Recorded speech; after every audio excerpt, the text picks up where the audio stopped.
Bismillahirrahmanirrahim. Assalamu alaikum and welcome to Tabadlab's Policy Roundtable on housing and construction. Why housing and construction? Because it is without question one of the priority areas for the government here in Pakistan, especially post COVID-19, but also because it's an issue that encompasses a whole range of industries and potentially impacts as large a section or cross section of the economy as any one issue or area of work does. We've got a great group of thinkers and writers and practitioners with us today. Really happy and thankful that they could join us. Once again, we'll start in terms of the introductions from those from the member of the conversation today that's furthest away. Ibrahim Khalil is joining us all the way from Canada. He works in commercial real estate finance. He's the author of Tabadlab's 3 working papers on housing, construction, and especially affordable housing and how to finance it. Namuz Zahir is the lead for the World Bank in Pakistan on construction and housing. Fiza Sajjad is a urban planner, a fantastic public intellectual on urban issues. Jawad Aslam works for Ansar Management. He's the founder of this company, and this company builds low and middle income homes and has been doing so in Pakistan for over a decade. And Huma Sattar is with the Business Recorder. The introductions, so I'll ask them to slice this in, but Fiza Sajjad is at the Mahbub al-Haq Research Center as an urban planner and a fantastic public intellectual on urban issues. I wanted to start with something. Fiza, you made a reference to this, and I wanted to start with this reference just to contextualize housing in this country. You referred to Noman's work, Noman Ahmed Khan. I think he works at the Urban Lab in Karachi, and he recently published one version of a study that he and his colleagues have been doing. And he defined 3 kinds of spaces that the shelterless occupy. And I'll just read straight from this piece. He says the first type is livelihood-related spaces. Railway stations, bus terminals, top of push carts, extensions of shops and markets, and garbage dumping yards, recycling enterprises can be included in this typology.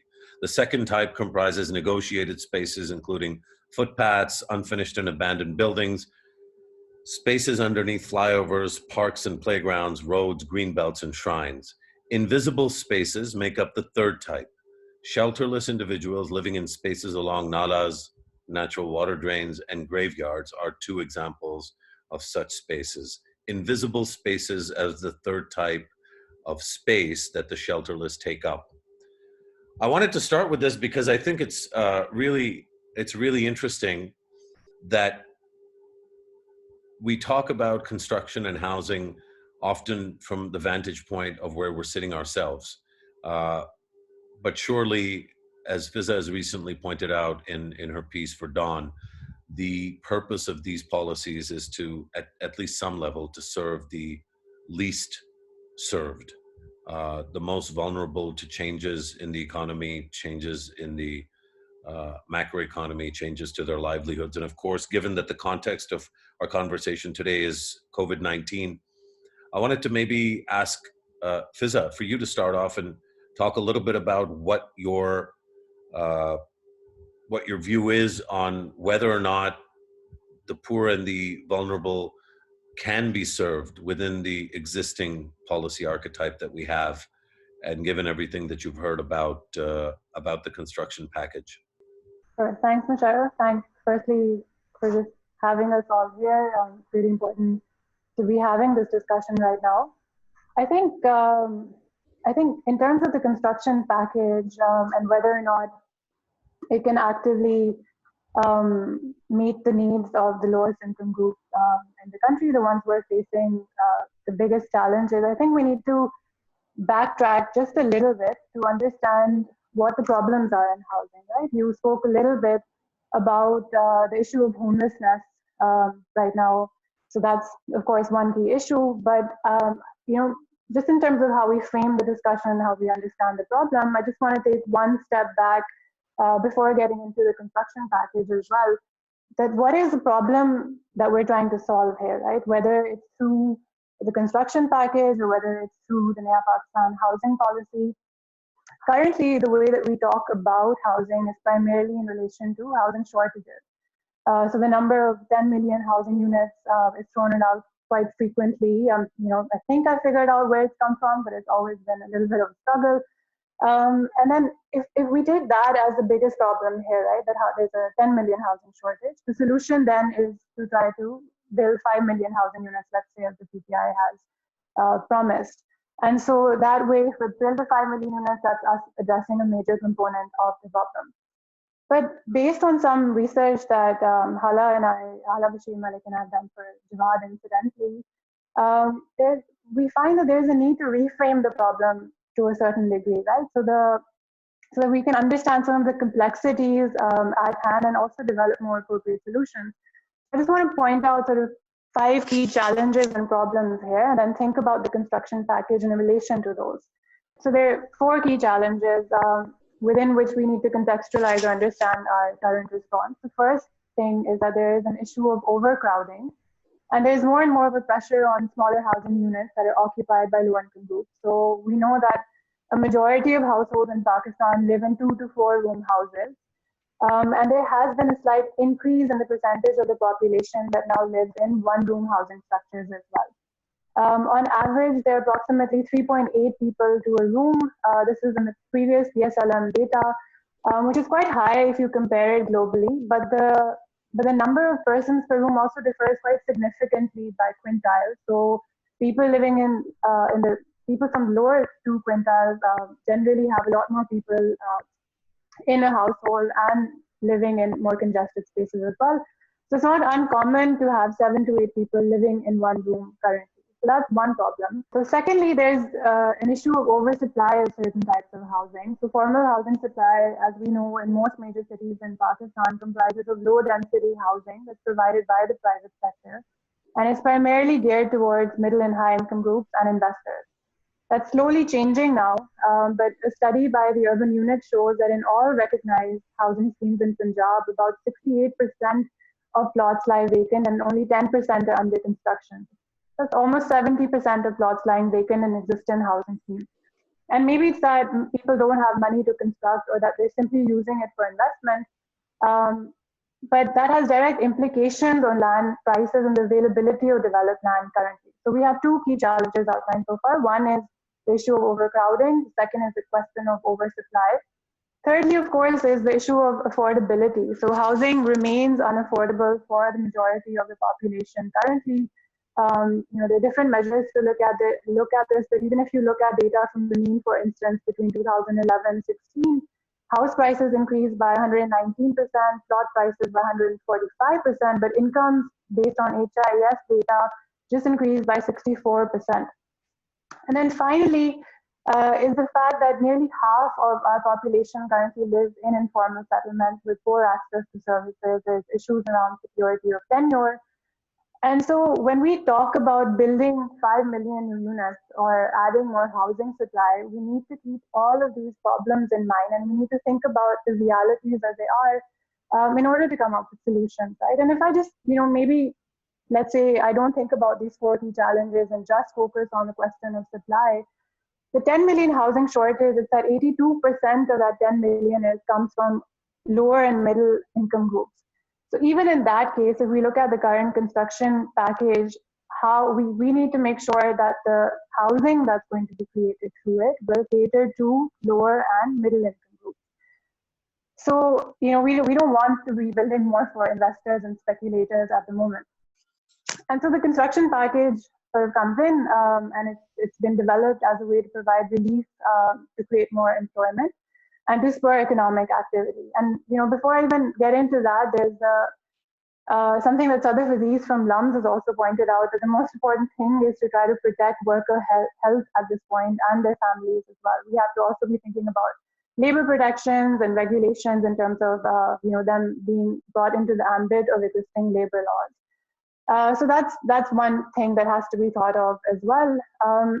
But if we look at the package right now, we talked about the fact that there is an affordability crisis.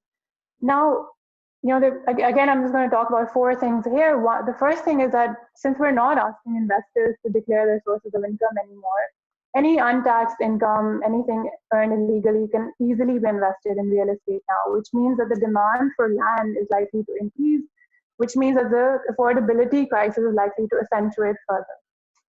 Now, secondly, due to all the tax exemptions, the tax breaks, the policies around capital gains tax, it's easier now to also sell property for speculative purposes, which we've already talked about the impact that it has on accentuating the houses crisis at the moment.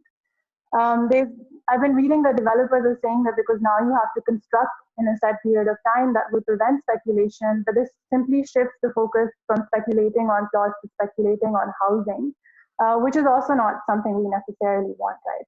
And thirdly, there's been now a lot of discussion about the benefits that will accrue to developers building under the Naya Pakistan Housing Scheme. And I've been listening to developers talk about it on TV and otherwise. But there seems to be a bit of a lack of clarity on how we're going to actually encourage developers to build low-cost housing units. And it's something that they say they'll do, but how will we ensure long-term affordability? And even more important than that is, if we're providing incentives to developers to benefit and provide low-cost housing, what are the obligations that we're placing on them to provide past failures? Now, I've been to, heard a number of events about housing, people talking from other countries, and repeatedly, I've seen people say, don't make the same mistakes that we've made in the past. And there are a lot of lessons that we can learn to prevent the same types of failures again, and not just from other countries, but from within Pakistan as well. And what are the obligations on developers to build housing that caters to that 82% of the demand that we've been talking about earlier? Currently, there's no obligation. So it's really important to have some form of a pre-qualification criteria, and there's a lot that we can learn and build into this if we really want to. And finally, it's this issue of demand, and and I think everyone here can speak more to that as well. But particularly at this time, with households facing severe shocks in terms of income, how will they be able to demand new housing? Banks have already been very risk averse in terms of lending to low income groups. One of the key challenges they talk about is, just the fact that it's very difficult for them to verify informal income. And now with those incomes completely being, slashed down further, how will they come into this ambit of being able to actually afford housing, even with, cuts in interest rates or subsidies in particular? So we need to sort of be asking these questions. We need to think about the problem, the assumptions on which the current package is based, and propose alternative solutions that bring more vulnerable groups to the center of what we're trying to do. We have limited resources, and the costs of this are they're very high in the long run, right? We can't take this back. So we've already got our cities sprawling in all directions. To me, the construction package isn't really addressing some of the critical needs of lower income groups at the moment.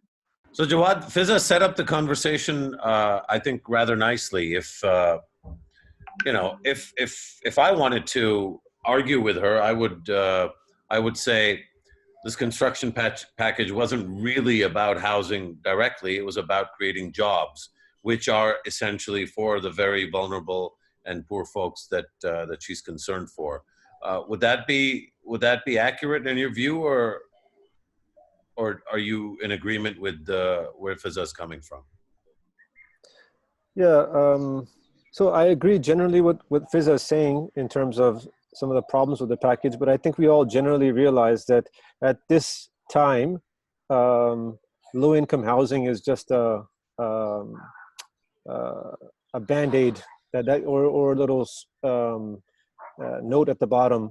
A sub note for the entire package, which is intended to be for getting the economy kickstarted again. post this COVID. So once we acknowledge that, then we start looking at the package differently. We start understanding that one of the things that I understood probably over the last 10 years, that we have to be less idealistic. I'm not referring to Fiza here, I'm saying generally people who want to provide housing for the lower income segments. Everybody on this forum wants to do that.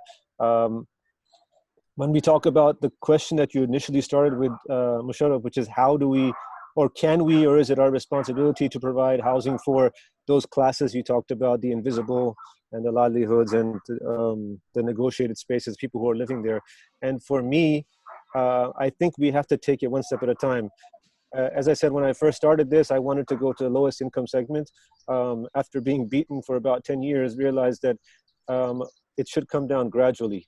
And somebody actually advised me on that 10 years ago, and I kind of rolled my eyes and said, yeah, you don't understand.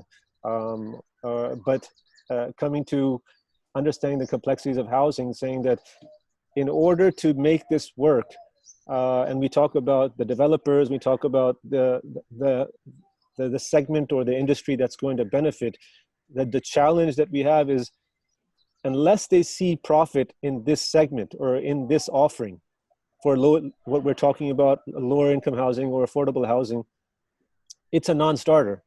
So as long as we acknowledge that, then we cannot expect the government, on the one hand, the government to provide housing for the lowest of the low. In an economy like Pakistan, it's just not possible.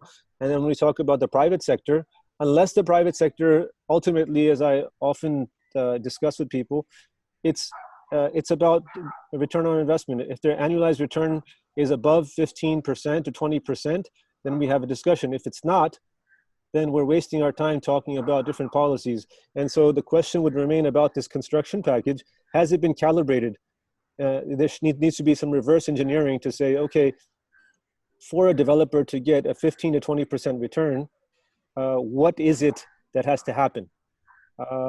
Rather, what's been done is to say, let's put things out for the construction and the development sector, and let's just try to put a few points in there to incentivize for affordable housing. And the complexities that Fiza mentioned, they're all there. But I think we have to get out of this sense, all of us collectively, me first, to say that affordable housing is not going to be that straightforward. And there has to be clear incentives for it can only be done by the private sector, and there has to be clear incentives for them to come this way. And we can talk about that further in discussion about how that would be. So I think, yeah, that's all music to my ears. But when I read, as I hope most of you would have, Huma's piece on titled "Roti Kapda Makan," basically this assessment of the construction package. It's actually the affordability that's the problem, and this is obviously an issue that Namus deals with kind of on a day-to-day basis. Ibrahim has actually written a paper about the affordability aspect, and the most recent, really brilliant piece of work on this was Huma's, where she's basically gone into what the government has put together, and in terms of the flats, I think it's 20,000 flats. But I'll let you explain that in more detail, Huma. The issue of affordability is, it's not like the existing package or policies are catering to the question of affordability. So then what does the policy actually do?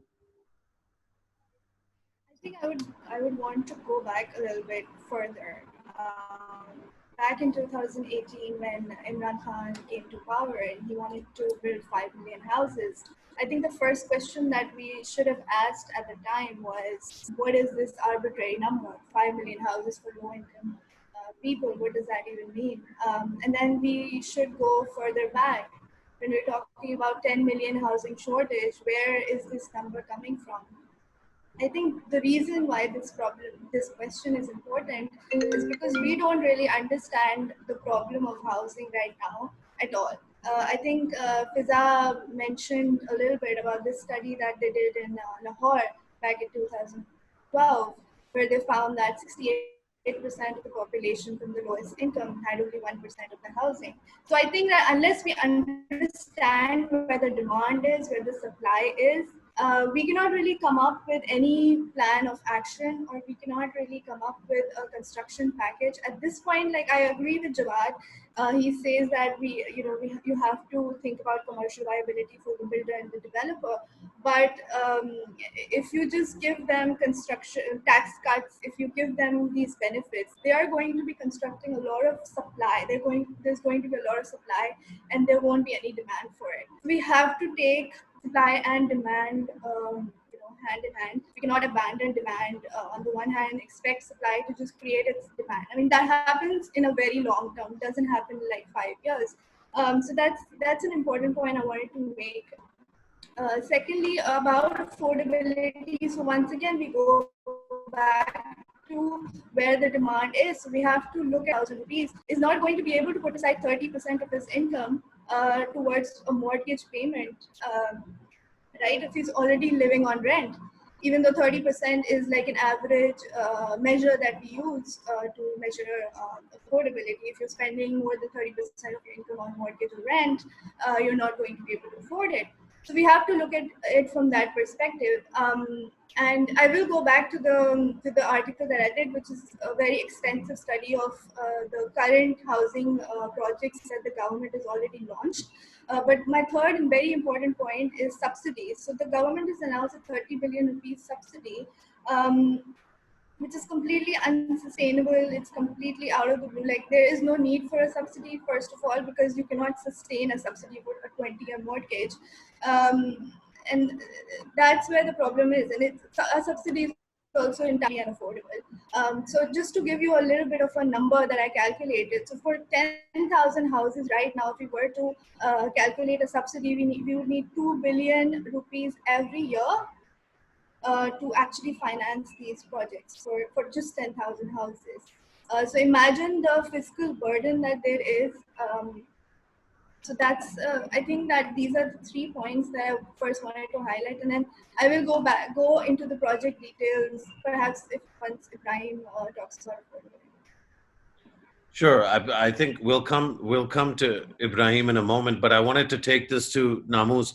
Namus, you deal with the government, and obviously there's limits to how much detail you can go into, but you deal with the government on a day-to-day basis. My own reading of the government's approach is that a lot of these concerns are very, very much baked into what the government wants to do, but maybe the government isn't able to move as quickly as perhaps the criticism moves.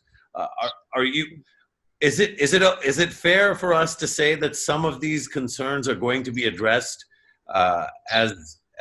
as this whole thing moves forward? Because as Huma has written, as Ibrahim has said to me privately many times, and I'm not too anxious or nervous about saying this on the air, but we know, for example, that none of what exists today as the Naya Pakistan housing projects are actually Naya Pakistan housing projects. So as we move into an era where there's actual housing projects that come online because of this, would some of these begin to get addressed? Or do you think that there's something more fundamentally unfixable about the approach of the government?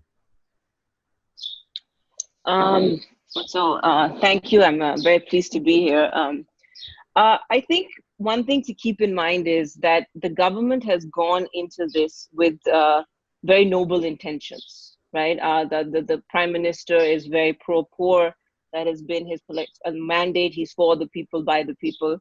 And he came into this with that same kind of brazenness. Housing has always been an issue that he said has been close to his heart. Having said that, and successive governments historically also we've seen have had many affordable housing programs, many of which we haven't really seen anything on the ground. The fact of the matter is, to come up with some kind of a housing strategy which is implementable, there is a lot of analytical work that needs to be done upfront. A lot of other speakers have also mentioned this. We don't know, firstly, I mean, this 10 million number of housing shortage, it has been attributed to the World Bank. When I speak to my colleagues, we don't know where, how, and when it got attributed to the World Bank. So I mean, that in and of itself is an area of concern. And so we don't actually have a very accurate understanding of the shortage. We don't know where the demand lies. We do not know which income groups want what. For example, global practice shows that the very vulnerable actually don't want to own a house upfront. A lot of them want just security of tenure in renting, things of that nature. We haven't really done that analytical work around it. And I think that the government is learning. So I think, I mean, in my conversations with them, and we speak to them a lot about this, there is a recognition that there is a lot that they need to learn. I think we had the World Bank's housing conference in March last year, if you recall, where basically this was a lot of the rhetoric that we wanted to kind of make the government understand that, it's good and proper to announce 5 million homes in 5 years, but there is an ecosystem that needs to evolve in order to allow you to kind of, implement your very, commendable goals. And I think incrementally we're seeing that happen. The passing of the Naya Pakistan Housing Authority law, so it's not an ordinance, it's actually a law, is going to help them a lot, because now at least they have the institutional legitimacy. And this only happened in December. So prior to that, they couldn't actually have done a lot of stuff on the ground. So I'm sure we can discuss this further, but I think one thing to note is I think the government now is increasingly recognizing the complexity of what it is that they've gotten into. There is a recognition that a lot of the hindrances, especially on the regulatory side of the supply angle, are actually provincial mandates. They're not federal things to deal with. The developer sector is completely unregulated.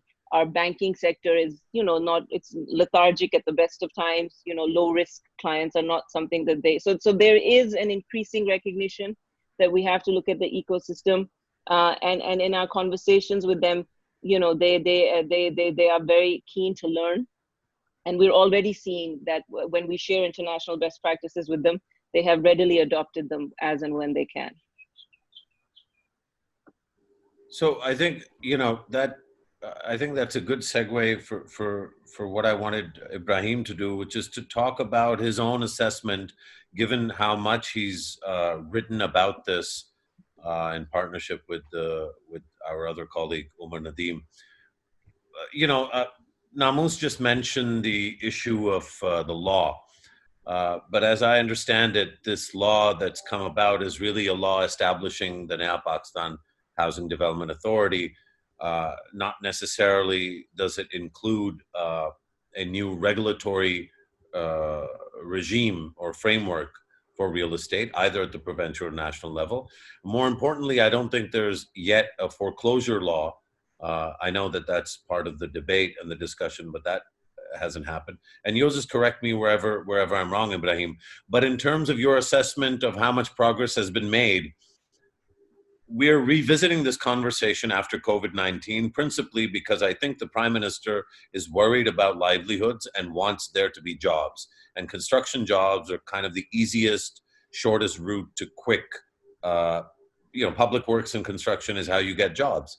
But in terms of housing and the Naya Pakistan housing sort of process, how satisfied are you that the country has made the kind of progress it needs to achieve some of the, even if not the numerical aims of the Naya Pakistan policy, but even some of the other issues that have been talked about by others here? Okay. What I really feel was if we could have had a pilot project that could have kind of given us an idea how well the Naya Pakistan housing project could really work. And one of those pilot projects was one that kind of Huma did a research in the Business Recorder, the federal government employees housing authority in Islamabad. If we could use that project as a pilot, that could have given us an idea that do we really have that capability to bring on those kind of jobs? The good thing about that project was it has jobs for low income, housing for low income, as well as housing for middle income and upper income. They were all federal employees. They have their paychecks, regular paychecks. So that could have kind of given us that, do we have the capability to create all those jobs that the government is promising? So from that perspective, what I've seen is that if we are from the feedback that I've gotten from the people that are on the ground is that the FGHA projects are moving at the same speed. There hasn't been any kind of rapid progress in terms of Naya Pakistan Housing Authority coming into effect. So which doesn't give me that kind of comfort that the new law will kind of bring in any more jobs any more rapidly. So we are right. We all agree, and everybody gives the example of New Deal and FDR. That he was the one who kind of brought in housing, and that kind of brought US out of the Great Depression. But the challenge here, and all those challenges have been highlighted by Fiza, Jawad, Namus, and Huma as well. That it's the profitability thing. If the developer doesn't make a profit, he won't build. And what I bring to this discussion is that, like, I'm part of a developer, and what we do is we only build when there's a profit in the transaction. If there's no profit in the transaction, you can give me any incentives. You can ask me that you need to have building these low-income houses or everything. We won't build. So what we need to see is there a profit in those transactions? And right now, how the way the government has announced those incentives, it doesn't kind of ensure that there are profits. What ensures is if there are projects that are stuck for these developers, they will go and continue to develop those projects, but they won't, and that's my feeling, they won't build any more projects or any new projects or any new construction projects. And as Namuz has kind of highlighted, that it's a whole ecosystem. The government hasn't kind of dealt with you need sewerage connection, you need water connection, you would need utilities, you would need roads and everything. Those haven't been dealt with in the project, and somebody has to bear the cost of those developments. So the developers won't be they are kind of praising the project a lot in the TV programs that I've seen and in the webinars that I've seen. But my feeling is that what they would do is they would kind of just build on the existing land that they have or the existing projects that they have announced, but they won't go on a house building or a construction spree without the ecosystem that we have, as Namus has highlighted and as Fiza has highlighted as well, that if you don't have the demand, if the people can't afford to buy it, I mean, so who are the developers really building for? And there's a limit to buying investment properties. Like if I'm a rich guy, I have some, let's say, gray money, or if money that I haven't declared, I can buy a couple of apartments, I can buy 5 apartments, but there's a limit to it, right? So developer is not going to continue to build for speculators, that the speculator is going to hold on to their apartment forever. So the speculator also needs an exit. And right now, it doesn't appear that there is an exit strategy. So I think you're well spoken as always, Ibrahim.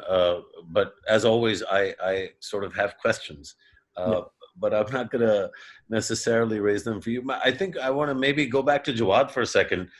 You talked about this as well, and every speaker really has, that affordability. If people can't afford these things, they won't buy them, and if they don't buy them, then there's no incentive for the developer to build because he can't make a profit. I hear that, and that's quite obvious. It's very commonsensical. But at the same time, we also contend that we have, at least in the sector that does get built, we have an oversupply. I think that point was made, multiple times. I think all of you have at some point, either in this conversation or previous writings, they're all melding into one. But you guys have made this point, right? That there's too many rich people plots and rich people houses. And by rich, we mean non-poor, actually. It's not necessarily rich people, but, middle income, upper middle income, lower high income, there's an oversupply. So these two things happening at the same time might be confusing for some folks. Jawad, do you want to break that down? Because you, unlike most developers, you actually build for low income and middle income folks. Yeah, so all interesting points. So getting back to one of your original points, and then I'll tie it into here, is that roughly, and Homa, you might remember the exact number, but I think we had shared something like 20 to 30 people get employed with the building of one house. So one of our houses, which is like 3.5 marlas, you'll engage 30 people actively for 1 year's time. Essentially, that's what we're talking about. So just to have a reference of how this can work in terms of catalyzing the employment in the construction sector. For us, we are, and the reason why I keep saying what I'm saying about the profitability is that it's not that hard to do.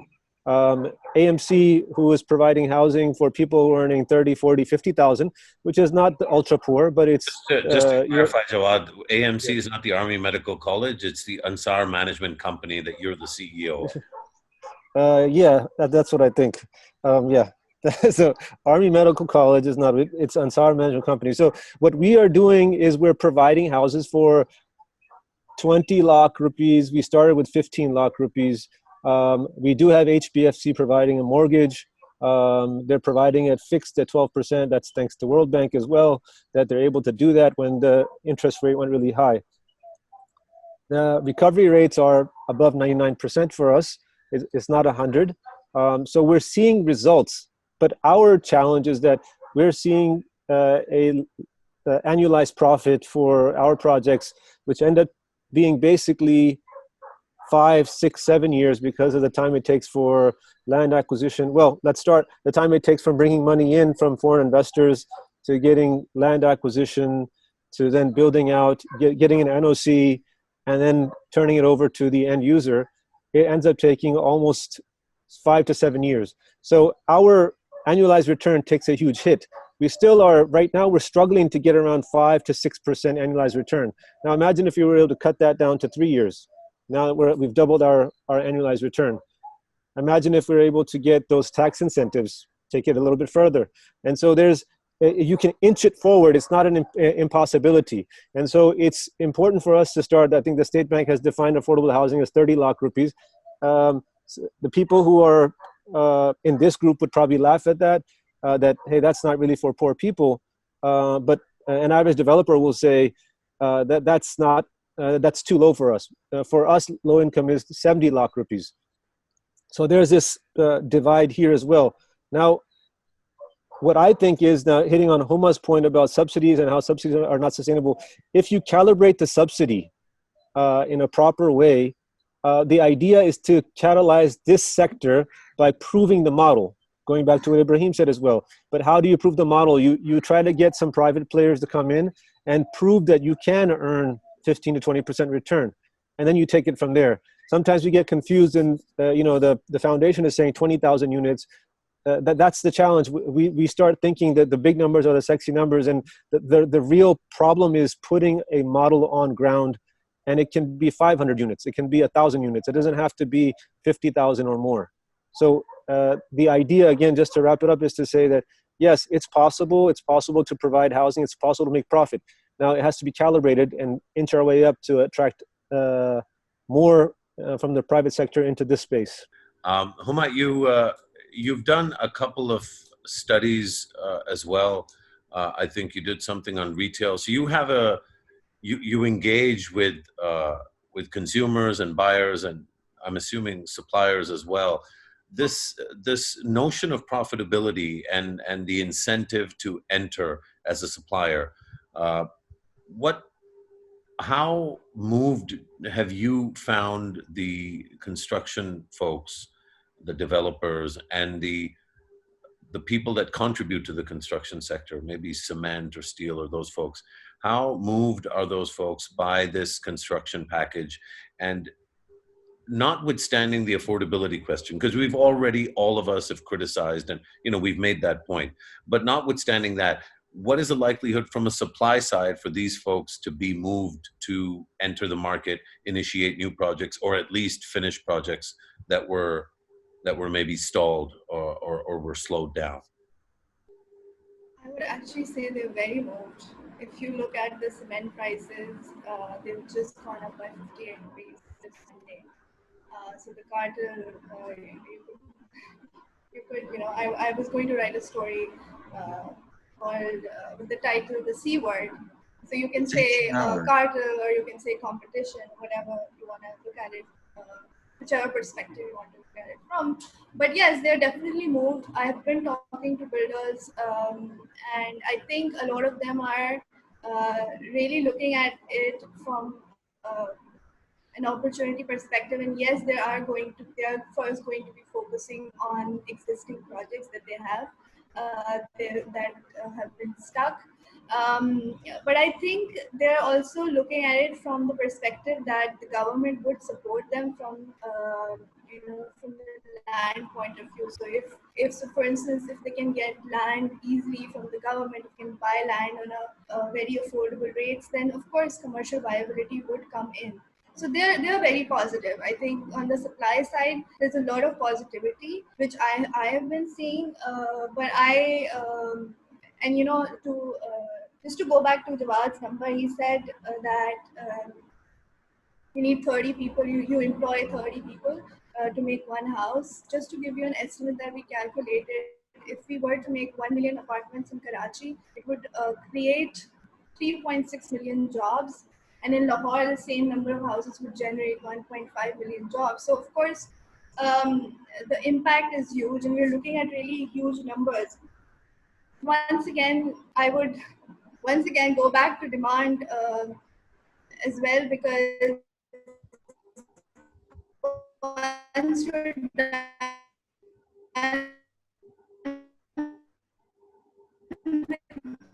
the delayed projects, can you hear me now?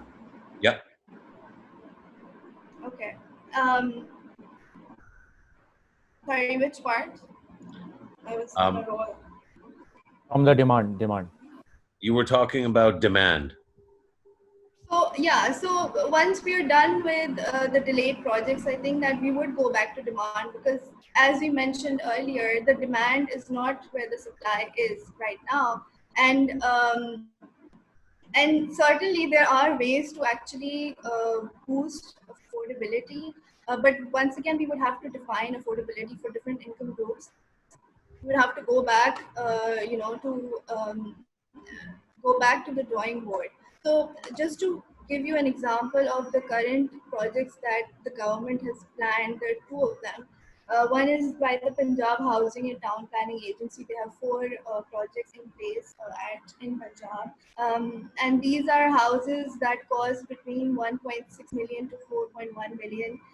Now Jawad would say that is not low income, but they are supposed to be for low income people. But let me tell you, when I did this analysis, I used the HDFC product that is available at 12% fixed interest rate. And these projects are not affordable for anybody earning less than 40,000. Considering that you're assuming that any person that is earning, any individual that goes for this project can put aside 30% of his income, into paying the mortgage in the amount. So that is that, and then we go forward further into the federal government employee housing association, the 4 projects that have been announced by them. And a lot of people are saying that these are not Naya Pakistan housing program. They are definitely Naya Pakistan housing program. They're under the Naya Pakistan housing program, but of course the argument here is that are these employees really going to be able to afford these? So these cost between 3.7 million to 11 million. And I did this just to give you a little bit of a number.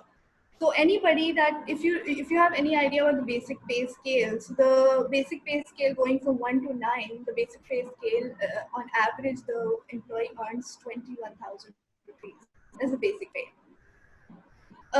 So the project that has been announced right now and the price at which it is available, this employee who earns about 21,000 will have to put aside, should have been earning 80,000 to afford this house. Do you understand the difference? So earning 21,000. Who's doing this? The 3.7 to 11 million? Which entity? The federal government employees housing. The foundation. Foundation, right? Foundation. Okay. I think it's so technically that's not under the Naya Pakistan. They consider themselves to be separate, and they are more, as Musharraf mentioned earlier, that they're focused on. I think Musharraf said it. They're focused on federal employees generally across the board. And correct me if I'm wrong, anybody, but I think that they're not pretending that that's going to be for the low income. or for Naya Pakistan. It's just generally whatever their mandate was before, and they're just piggybacking off of that per se. Well, they are pretending they that. are piggybacking. Yeah, they are pretending that, but I don't think they're fooling anybody, including the government. So the government, I think, is well aware of the difference. But because they have a new program, they're parking this pre-existing package of homes into this, which is fine. I think any government does that. And I think that's missing the point. I think the point Huma's making is the affordability aspect, right? That even in something that is designed to cater to grade 1 to grade 9, employees of the government, from an affordability analysis perspective, Huma, I'll let you reiterate that point because I think it's important. Okay, so just to go back a little bit, so an employee that is earning about 21,000, let's actually skip the employees thing. Let's not focus on the government side. Let's just say if any individual, if these housing prices are used as a benchmark or a jumping off point, anybody that's earning 21,000 is cannot afford the 6% interest rate mortgage that is available under the Naya Pakistan housing program. And that's 6%, that's a lot less than what the HBFC, the House Building Finance Corporation, is offering under the PMRC scheme that they have. Sorry, can I just kind of, so on the affordability side, I think one of the big things that the government and then the World Bank is in the process of assisting them on this is that there is actually a lot happening in subsidies on the supply, which is this new construction package, and obviously with the whole land cross-subsidization. So there is going to be a lot happening on the supply side to bring down the cost of the unit, and there is that understanding. But right now, what the government needs to do, and which they're hoping to start, is actually to understand, firstly, the fiscal implications, and also actually to understand to what extent the price comes down. So once that's one side of the spectrum on the affordability, because the value of the property is the key denominator in that. On the demand side, for example, like I think the problem is that no one has done an inventory of all of the subsidies that are happening. So on the demand side, there are discounted lines of credit, which the Ministry of Finance has borrowed and has given to the Pakistan Mortgage Refinance Company. The government set up the Pakistan Mortgage Refinance Company. It has a 32% stake in it. The government is setting up a risk-sharing facility for informal workers, where 40% of the credit risk will be covered by the sovereign. They are setting up a subsidy fund to map out the affordability. So I think on the affordability side, I think there is a recognition. I think there will be a targeting problem because, as you rightly pointed out, a household which has an income of 20,000 is not going to, the banks are just not frankly going to lend to that person. To the banks, they're unbankable. Even microfinance banks don't lend to that segment, right? I think so, and you can see that there is this contradiction even within the government, because the state bank, for example, when they talk about affordable housing, or they're actually talking about low cost housing, they're not talking about income. They just say if it's based on the value. The Naya Pakistan Housing Authority, on the other hand, is talking about the property value and the household income to determine who is eligible for. So I think there is that inconsistency, which I think they need to kind of work through. There are certain income segments who are more interested, for example, in incremental housing, which is the space potentially where the microfinance banks can come in. A 20-year mortgage in our cultural context, also a 20-year debt is very difficult for our population to swallow, and especially if you are more economically fragile. So I think on both of these things, I think we should be clear that the government does understand this. In our conversations, they are conscious of the fact, the affordability issue. They are also aware of, they are hoping to design subsidy funds and risk sharing facilities to kind of, because access to finance is going to be the key problem. Because even if you have all of this supply, if your target beneficiaries are unbankable, you're not going to have demand, right? So I think that's one thing we should be aware of. Interest rates coming down is a positive development, but I think we cannot underestimate the importance of the financial sector in this going forward. Because none of this, even with all of these subsidies, even on the demand side, on the supply side, until and unless you see a willingness of the banks to move to this market segment, for them to develop the skill set to verify incomes of informal income groups. Nothing is going to, so that's one angle that we cannot ignore. Well, to add to Namu's point, I just want to add one point here. In India, when they came up with this housing for all policy, and even back much before that, they started working on housing finance companies because they did realize that commercial banks are not going to be able to lend on mortgages. I mean, they're not very keen on it, and which is why they developed this market for housing finance companies. And I think she's very right in saying that to actually estimate the credit worthiness of a mortgage holder who earns 30,000, 40,000, 50,000 going to be completely impossible for a commercial bank, which is why they're always going to stay back. And I think that is where the work needs to be done. What kind of financing, what kind of financial environment do we actually need to make this plan actually successful? I think that's absolutely right. Fiza, I wanted to ask you, Namus, I think, really helpfully enumerated a number of ways in which the government and policymakers are trying to address some of these questions of affordability, but naturally they're trying to do it essentially from a supply lens. And so they're trying to tweak the supply, whether it's subsidized rates or it's the various instruments that Namus talked about. And then interestingly, Huma talked about, the financial sector. We know two things. We know that every time the government in the public interest tries to do something through either the financial sector or through supply side, the benefits of those interventions seem to get choked up at the top end of the pyramid. Is that a concern that you have? It's certainly a concern I have, which is that, all the goodies are for the, and this has been said in so many ways about so many things. If you look at the last week and a half, Abid Hassan said this, Parvez Saab said this about the Asas program. I think it's a natural thing that Huma wrote about this as well, right? Like if you want to get the Asas money, you jump through 12 hoops. But if you want to get, tax-free treatment, just call the prime minister and say, hey, I'm very rich and you want to be nice to me. Now, beyond just the top line rhetorical, attack that I think that is legitimate, what other instruments are there for us to delve into this? And I'd like you to talk a little bit more, especially about Karachi, where I think the challenge is particularly complex. And I know that you've looked at that and studied that at length. Yeah, thanks, Musharraf. That's a really good question.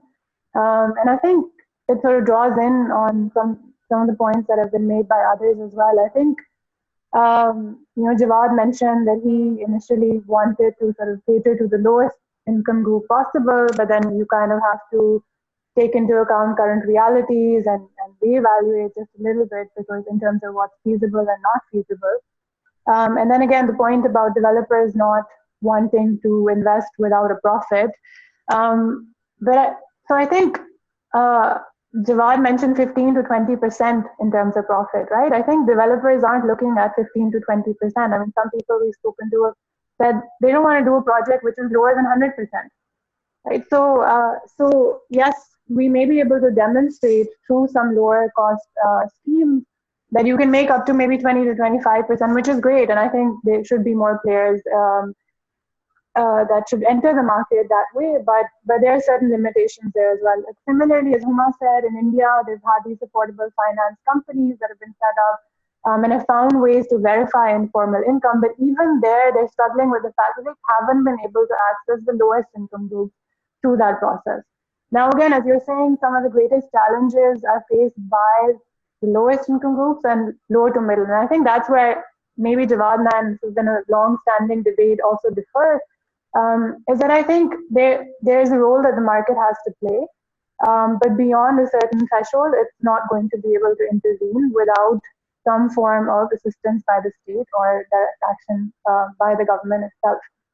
Now, What are the things that can be done? And particularly in Karachi, I think we talk so much, as we talked about initially, also about having new units built, right? But I think if we look at the fact that nearly half of the population lives in informal settlements, these are settlements with pretty low quality service provision, and particularly after COVID-19, when social distancing is a problem, when, as Karachi Urban Lab's article also points out, the issue of being able to wash your hands is an issue.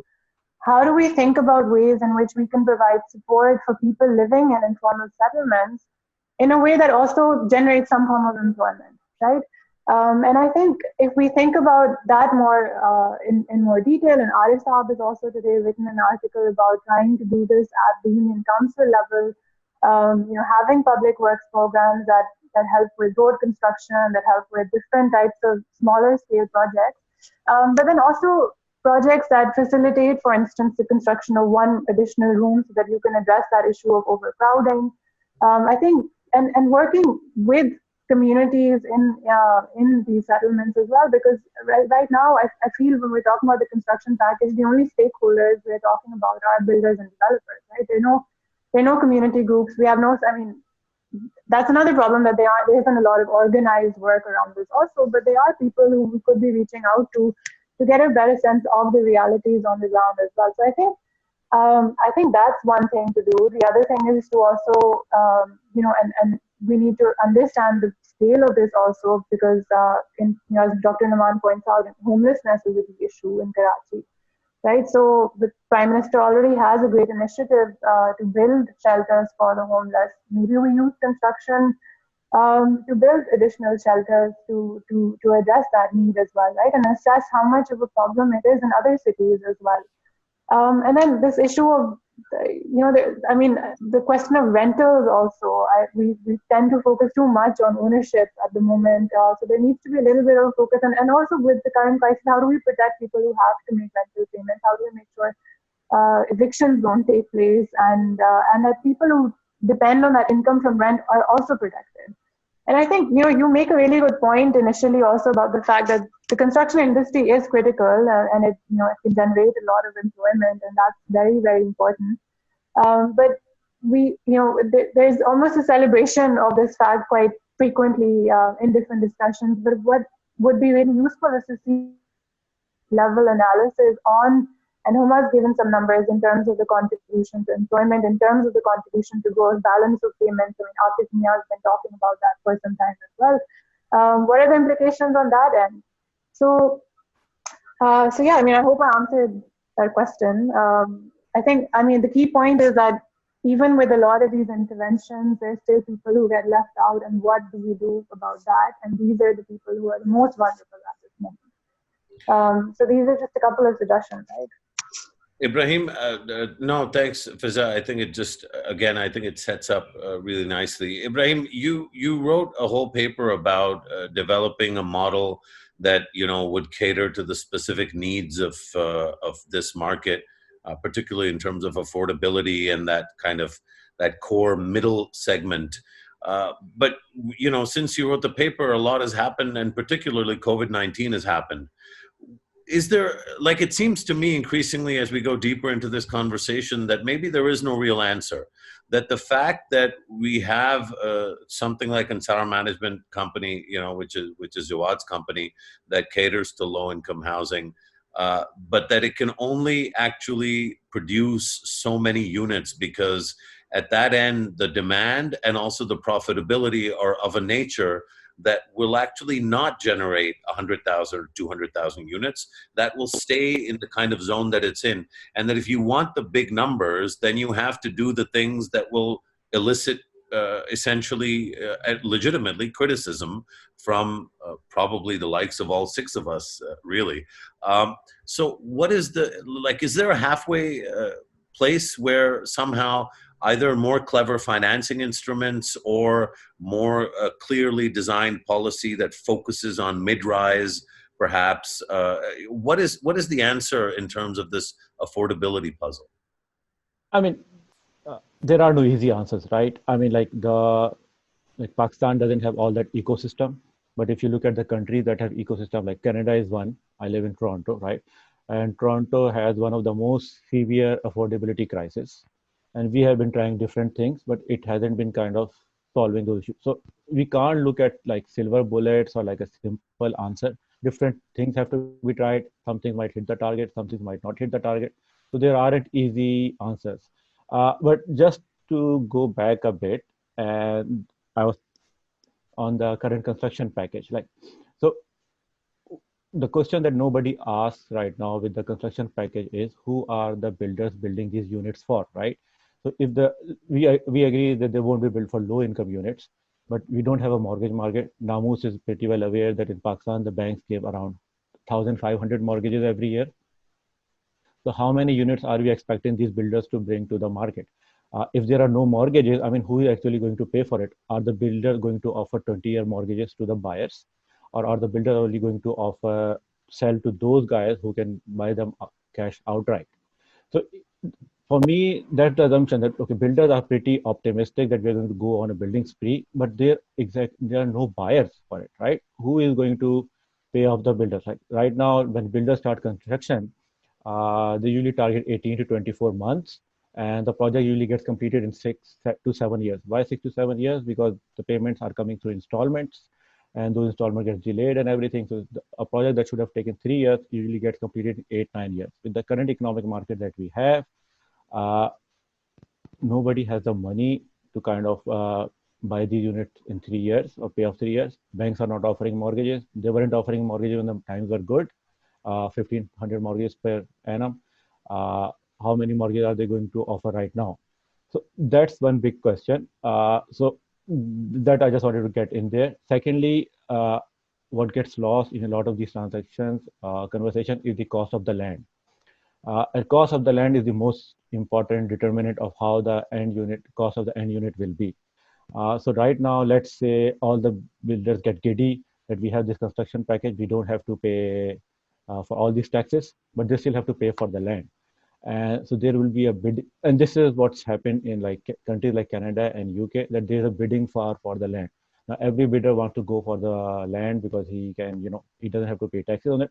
So there, despite the fact he's not paying any taxes on it and he doesn't have to pay any, declare his source of income, but there's so much limited land, right? So everybody, so whatever you're saving from the taxes, you might actually end up paying more for the land costs. And so what ends up getting built in the end won't be an affordable, and not affordable in terms of those people who have salaries like 20,000, 30,000 rupees. It won't be affordable even for the people who have salaries like 70,000, 80,000 rupees. So if there's a, like, let's take the example of federal government employees housing. A middle federal employee housing in there is like 70 lakhs or around 1 crore. How do you expect anyone without a mortgage to pay 70 lakh or 1 crore within 3 years, during which time the builder has to construct the project and get his money out? So I think that's one thing that's lost in all these conversations, that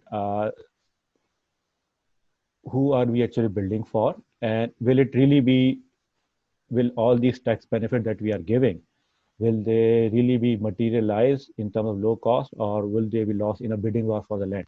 Obviously, so what we are doing in Canada right now is the different municipalities which are really concerned about it, they are offering free land to private sector developers with the condition that like 30% of the housing in there should be affordable.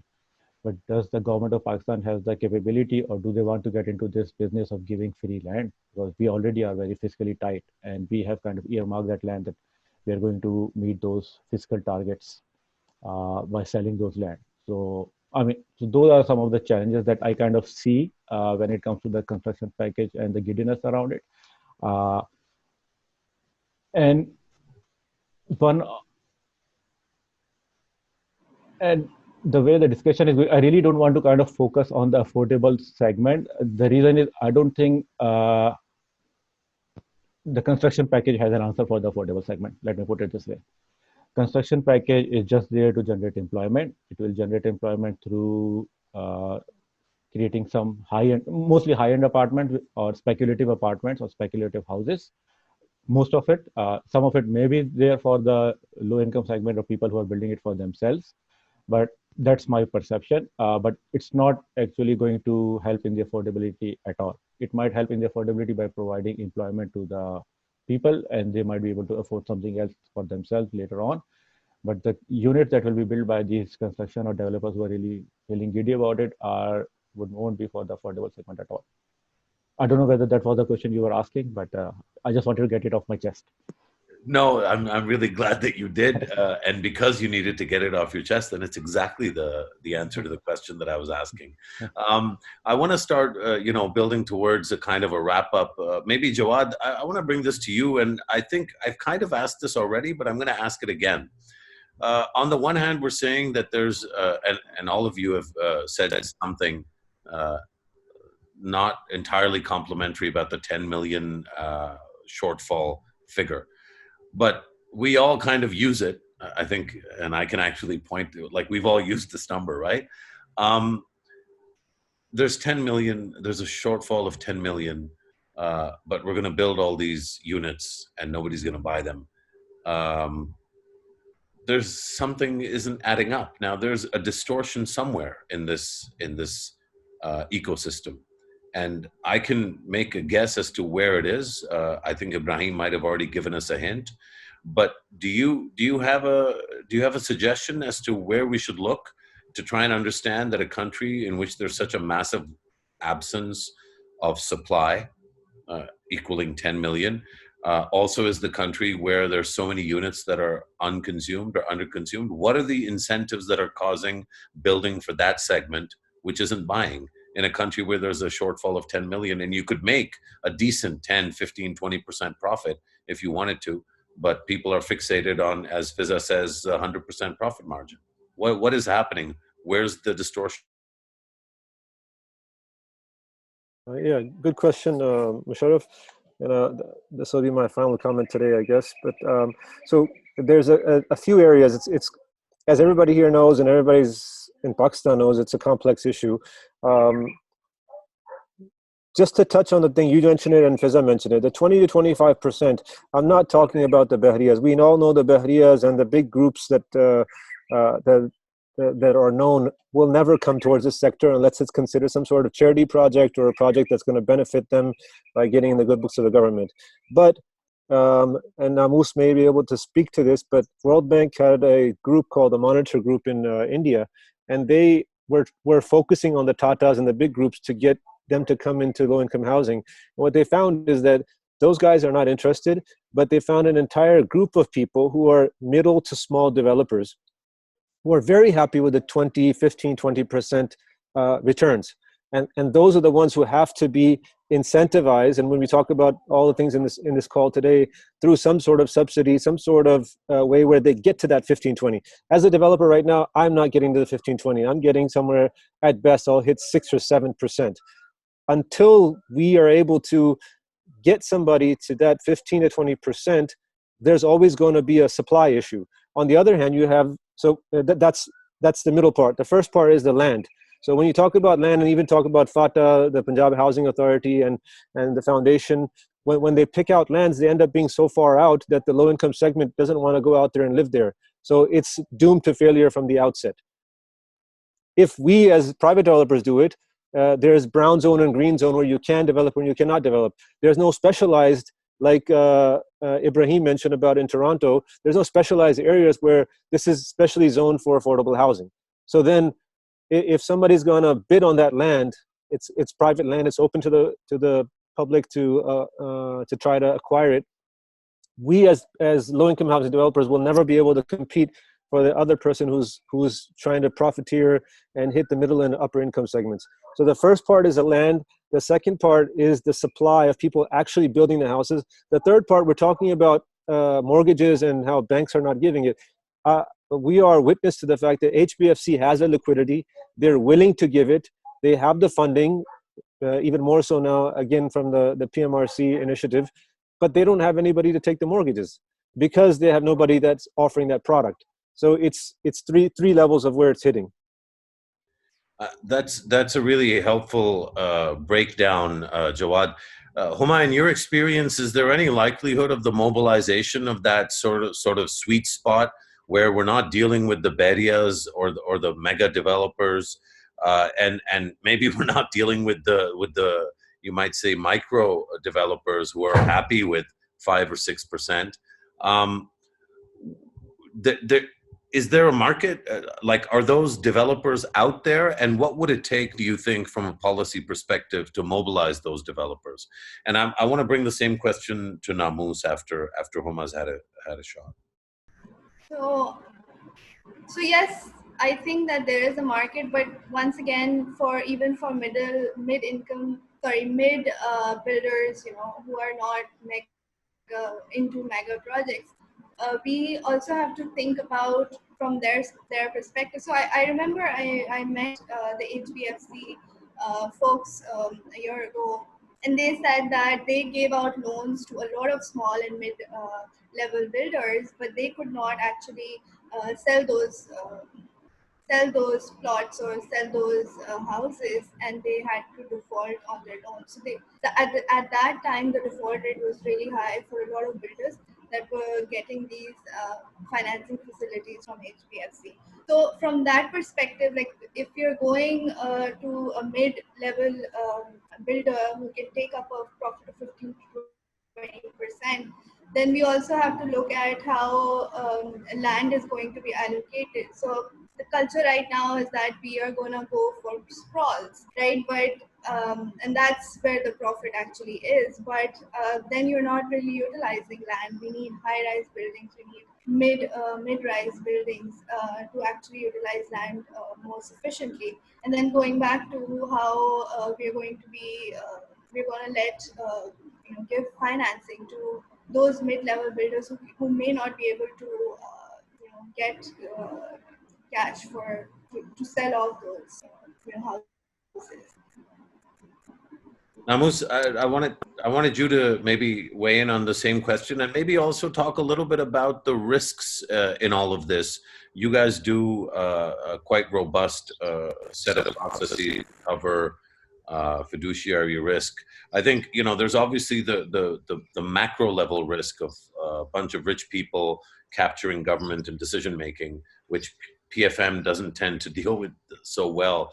But there's a more sort of meso and micro level risk of fiduciary, let's call it less than above board behavior. How much of a concern is that for the bank itself? And to what extent can we cater to that in terms of decision making and policy making?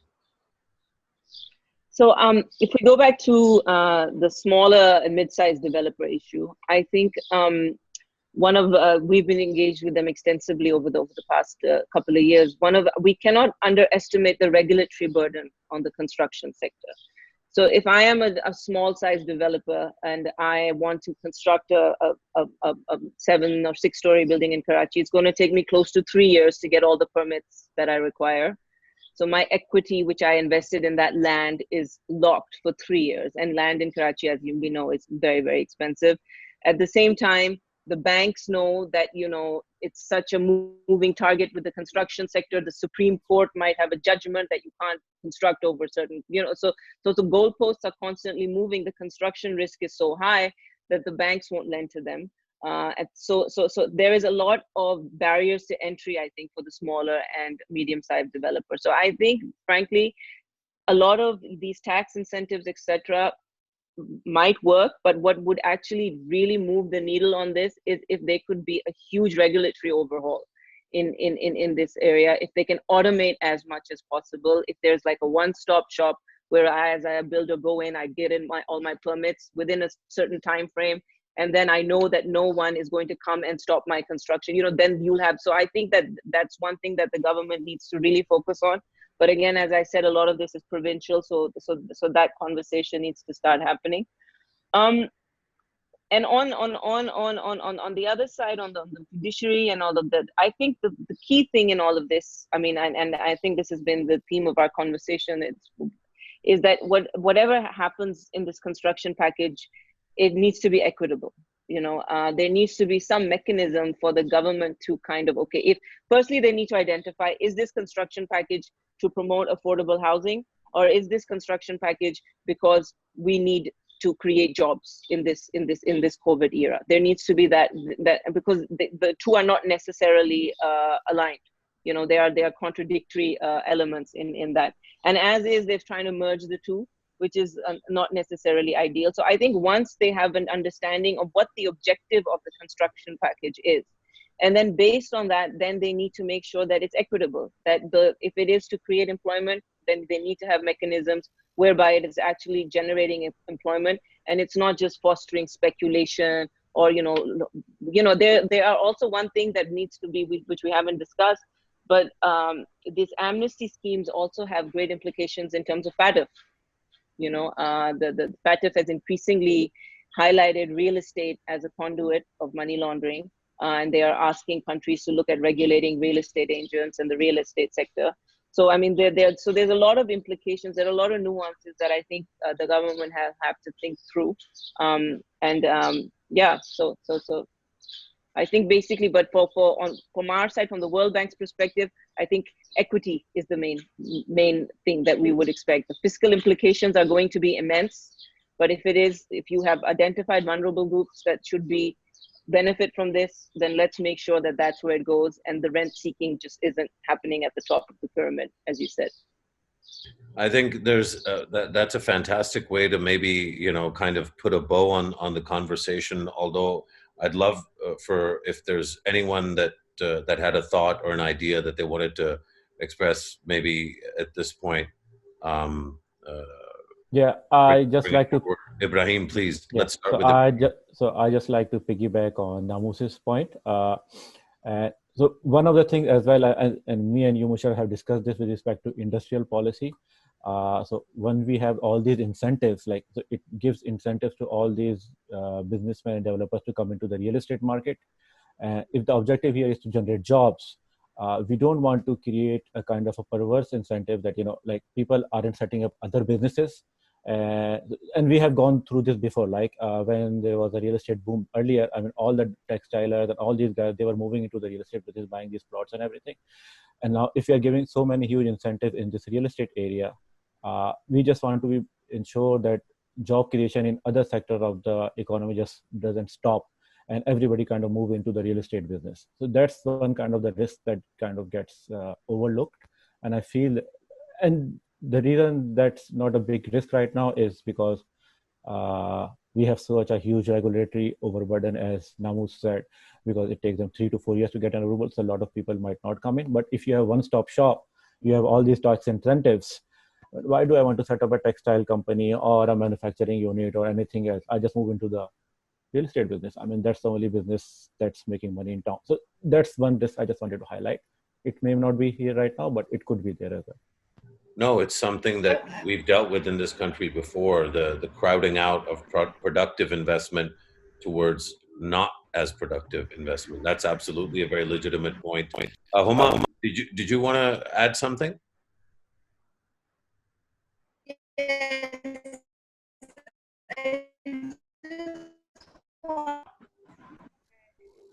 So the government is actually working on reducing the approval time